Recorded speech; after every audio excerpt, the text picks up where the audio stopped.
మనకు స్వాతంత్రం వచ్చింది. గాంధీ తాత మనకు స్వాతంత్రం తీసుకొచ్చాడని మనకు తెలుసు. గాంధీ తాత మనకు స్వాతంత్రాన్ని ఎట్లా తీసుకొచ్చాడు, ఏ విధానం ద్వారా తీసుకొచ్చాడంటే అహింసా విధానం. ఏ విధానం? అప్పటికి గొప్ప గొప్ప వాళ్ళందరూ కూడా ఉన్నారు. సుభాష్ చంద్రబోస్ అన్నా సరే, చాలా గొప్ప వీరులు వాళ్ళందరూ. వాళ్ళు కూడా దేశానికి అమరవీరులు, గొప్పవాళ్లే.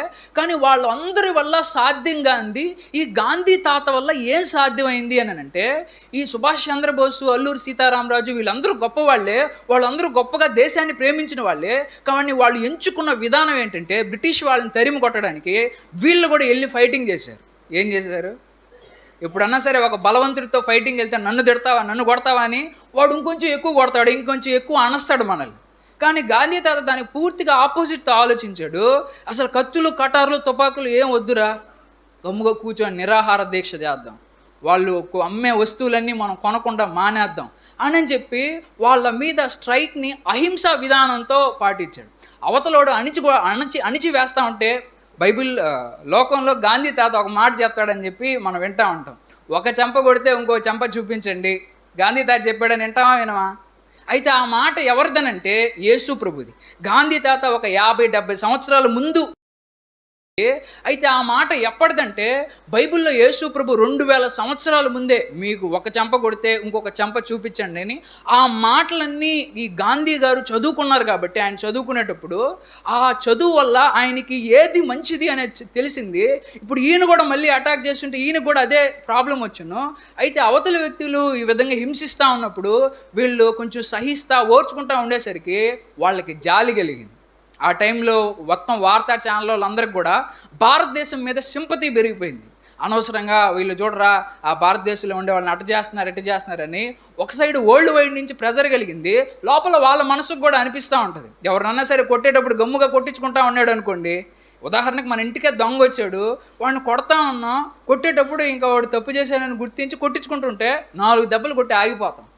అట్ట కాకుండా మధ్యలో వాడు ఎదురు తిరిగి మనల్ని ఒక దెబ్బ కొడుతున్నాడు అనుకోండి, అప్పుడు 4 దెబ్బలు కొడతావా, ఇంకా ఎక్కువ కొడతాం.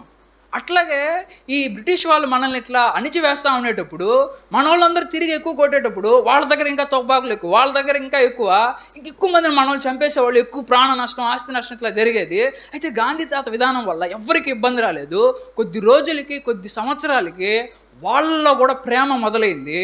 మనకు పూర్తిగా స్వాతంత్రం ఇచ్చేశారు. కాబట్టే గాంధీ తాత విగ్రహాన్ని మన సుభాష్ చంద్రబోసు అటువంటి గొప్ప గొప్ప వాళ్ళు కూడా గొప్ప వీరులే అయినా కానీ వాళ్ళకి కట్టినన్ని విగ్రహాలు ఎక్కడో కనిపిస్తాయి మనకు. కానీ గాంధీ తాతకి ప్రతి దాంట్లో గాంధీ సెంటర్ అని చెప్పి, గాంధీ బొమ్మ అని చెప్పి ఎందుకని ఆయన పెడతారంటే, ఆయన విధానానికి, ఆలోచనకి పునాది వేసింది ఎవరంటే యేసు ప్రభు.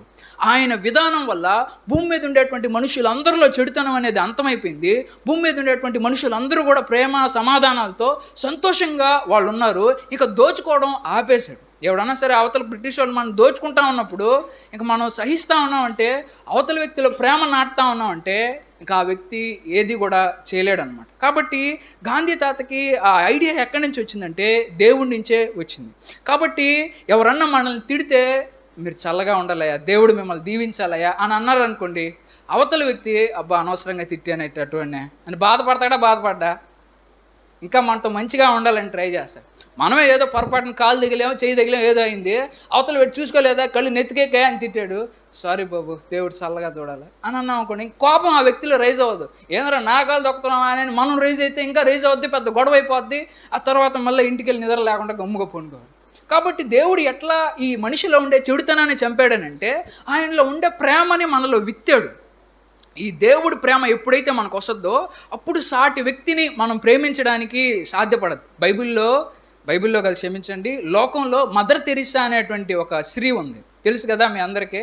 ఆమె మన దేశం కాదు, ఆమెది అక్కడెక్కడో అయినప్పటికీ మన భారతదేశంలో ఆ కాలంలో ఎక్కువ జబ్బులతో చచ్చిపోతూ ఉన్నారని చెప్పి, పక్షవాతం అన్నా సరే, కుష్టి వ్యాధి అన్నా సరే, ఇంకా వాళ్ళు ఎవరిని పట్టించుకోరు. అప్పుడు మనకింత మెడిసిన్ అడ్వాన్స్మెంట్ కూడా లేదు. ఇంగ్లీష్ వాళ్ళు, ఆ బ్రిటిష్ వాళ్ళు వచ్చి ఆ వాళ్ళలో కొంతమంది క్రైస్తవులు ఉండడం వల్ల వాళ్ళు కట్టినటువంటి ఈ స్కూల్స్ అన్నా సరే వాటిల్లోనే ఈ గాంధీ తాత అన్నా సరే, అంబేద్కర్ గారు అన్నా సరే వీళ్ళందరూ చదువుకున్నారు. వీళ్ళందరూ ఎక్కడ చదువుకున్నారంటే ఈ క్రైస్తవులు కట్టినటువంటి దాంట్లోనే. అదేవిధంగా ఈమె కూడా, మదర్ తెరిసా అనే ఆమె కూడా ఒక క్రైస్తవురాలు.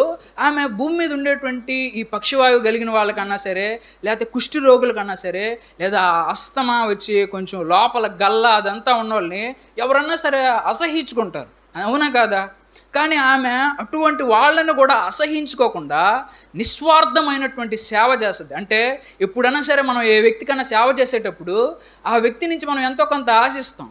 అయితే వీళ్ళు ఎందుకని గొప్పవాళ్ళంటే, గాంధీ తాత అన్నా సరే, లేకపోతే ఈ మదర్ తెరిసా లాంటి వాళ్ళన్నా సరే ఎందుకు గొప్పవాళ్ళంటే, వాళ్ళు అవతల వ్యక్తికి సేవ చేస్తున్నారు, తిరిగి అవతల వాళ్ళు కూడా నాకు సేవ చేయాలా, అవతల వాళ్ళు కూడా నాకు కృతజ్ఞత చూపించాలా అని ఆశించడం లేదు. కాబట్టి మదర్ తెరిసా బొమ్మలు కూడా కనిపిస్తాయి, మదర్ తెరిసా ఆశ్రమాలు కూడా మనకు కనిపిస్తూ ఉంటే, వాళ్ళంతా ఎప్పుడో వాళ్ళు. కానీ ఇప్పుడు వాళ్ళ పేర్లన్నీ ఎందుకు గుర్తుపెట్టుకుంటున్నామంటే, వాళ్ళు అసలు ఎందుకు అట్లా మంచిగా బ్రతకగలిగారు, ఎందుకని కొంతమందిని మాత్రమే సమాజం గుర్తుపెట్టుకుంటుందంటే, వాళ్ళ ఆలోచనలన్నీ కూడా మంచివి. ఆ ఆలోచనలన్నీ వాళ్ళకి ఎక్కడి నుంచి వచ్చాయంటే, యేసు ప్రభు వచ్చినప్పటి నుంచి మానవ జాతి మొత్తం కూడా మారడం అనేది మొదలుపెట్టింది అనమాట. కాబట్టి దేవుని ప్రేమ అనేది వస్తే ఇక మనం సాటి వ్యక్తిని ద్వేషించం.